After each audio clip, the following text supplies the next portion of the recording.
त्यसपछि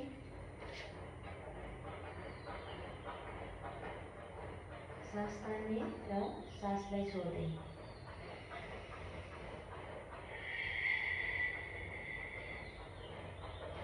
दुवै हात दुवै खुट्टा शरीरलाई माथि उठाउने। हाम्रो दुवै खुट्टा दुवै हात र आँखा एकै डिरेक्सनमा हुन्छ। यसरी हामी कति समयसम्म रहन सक्छौँ?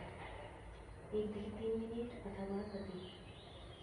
आफूलाई एकदमै असहज भएपछि पूर्ण बिस्तारै रिलिज गरिदिने।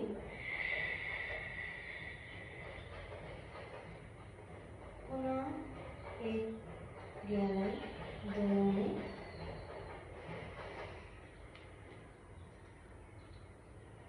सासलाई तान्दै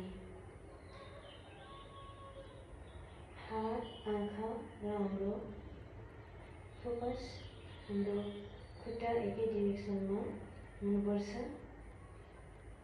यस अवस्थामा हाम्रो पेटमा र थाईमा विशेष गरी प्रेसर परेको हुन्छ।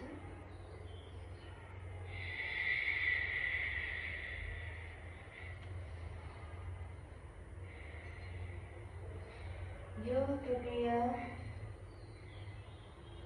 4-5 पटक एकचोटि गर्दाखेरि 4-5 पटक दोहोऱ्याउन सक्नुभयो भने र आसनको अवस्थामा कम्तीमा 3 मिनेटसम्म रहन सक्नुभयो भने पेटको बोसो